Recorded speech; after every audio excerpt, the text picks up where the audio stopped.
Falando ainda a respeito da mulher do médico, que é uma personagem central dessa narrativa, a gente percebe que o autor criou uma ética em torno da personalidade dessa personagem. Na página 71, a gente pode ler o seguinte: pela primeira vez, desde que aqui entrara, a mulher do médico sentiu-se como se estivesse por trás de um microscópio, a observar o comportamento de uns seres que não podiam nem sequer suspeitar de sua presença, e isto pareceu-lhe subitamente indigno, obsceno. Não tenho direito de olhar se os outros não me podem olhar a mim, pensou. Isso naquele discurso caótico, sem aquela pontuação definida na norma culta da gramática. Pois bem, a mulher parecia viver assim como se fosse um Big Brother. Nós estamos do lado de cada tela e nós sabemos de tudo o que acontece dentro daquelas pessoas, sobre aquelas pessoas que estão confinadas naquele lugar. Mas elas não sabem sobre nós. É assim que a mulher do médico vê a situação. Só o marido dela é que sabia que ela poderia ver. E era muito perigoso ela ver ali. O marido dizia para ela que eles poderiam torná-la, fazê-la de escrava ali, trabalhar para todo mundo. De repente, ela que tinha olhos para todos. Então, eles escondiam isso das outras pessoas. Há algo no livro que é colocado pelo autor de forma gradativa, capítulo a capítulo, até chegar no seu clímax, que vai ser a morte. Que é o quê? Lembra daquele homem que é o falso bom samaritano, que vai levar o primeiro cego em casa e lá na porta da casa ele resolve furtar o carro, ir embora com o carro. Só que ele vai ficar cego, vai parar no manicômio, vai ser coleguinha do primeiro cego. Ele vai saber quem ele é. Aí tem uma parte interessante na página 63. Na página 63 tem aqui: na cama ao lado, o que se encostava à parede, o rapazinho dormia também. Fez como eu, pensou a mulher do médico. Deu-lhe o lugar mais protegido. Bem fracas muralhas seriam, só uma pedra no meio do caminho, sem outra esperança que é de tropeçar nela. O inimigo? Inimigo? Que inimigo? Aqui ninguém nos virá tocar. Podíamos ter roubado e assassinado lá fora, que não nos virem prender. Nunca aquele que roubou o carro esteve tão seguro de sua liberdade. Então, olha só, ali dentro, naquele confinamento, todos estavam numa mesma situação. Ali não tinha o amigo, o inimigo, o que era o ladrão, o que foi a vítima. Todos estavam numa mesma condição. Só que para piorar a situação daquele ladrão do veículo, ele machuca a perna num ferro, né? Que é lógico que isso iria acontecer com alguém naquele lugar ali onde as pessoas não estavam vendo.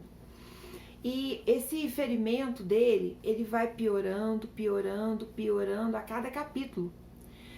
O médico, que é oftalmologista, que é uma ironia no texto, o médico pede para que a mulher seja os seus olhos e vá verificando a ferida. E aquela ferida vai cada vez ficando mais feia. E o autor vai colocando aquela ferida pra gente de uma forma tão viva que é pra gente realmente sentir o que aquele homem sente. E eles pedem remédios, antibiótico, remédios que possam aliviar a dor, e eles não são atendidos pelos policiais. Ou seja, a condição em que o governo coloca aquelas pessoas confinadas, mas sem nenhum tipo de ajuda. Eles estão com pouca comida, eles estão sem medicamentos, os policiais que estão ali têm medo. O medo toma conta de todos eles. Por isso que a gente vai ver essa expressão, né? Que a rapariga dos óculos escuros vai dizer: o medo nos cegou, o medo vai permitir com que a gente continue cego. Tem um trecho que vai dizer: você está com medo de fechar os olhos? Eu tenho medo de abri-los. Esse é um diálogo entre a mulher do médico e o médico. O médico preocupado, né, o esposo, se essa mulher não poderia a qualquer momento aparecer cega. E ele diz: você tem medo de fechar os olhos? Ela diz: eu tenho medo de abrir. Algumas vezes ela olha para fora, para a janela, para o sol, e fecha os olhos, e ela sempre tem medo de quando ela vai abri-los, que ela pode não enxergar mais. Então, isso está presente o tempo todo no texto. E aí, eu gostaria de chamar a atenção de vocês para uma outra análise, uma outra leitura que a gente pode fazer, que é o seguinte: o drama do distópico. Vocês já devem ter ouvido falar deste livro, a Utopia, de Thomas More. O que é utopia? Utopia vem de topos. Topos é uma palavra grega que significa lugar. Thomas More, em inglês, escreveu esse livro no final do século por volta do século XVI. Ele criou esse neologismo, essa palavra nova, essa expressão, utopia. Utopia é lugar. E o que é esse prefixo u aqui? Também vem do grego. Quer dizer um lugar que não existe. Um lugar imaginado. Nesse livro aqui, Thomas More inventa uma ilha. Essa ilha, tudo nela era perfeito. Era como se fosse uma democracia perfeita. Tudo funcionava bem. O social, o político, o econômico. Era um lugar idealizado. E até hoje a palavra ficou conhecida, se popularizou como assim, é uma utopia.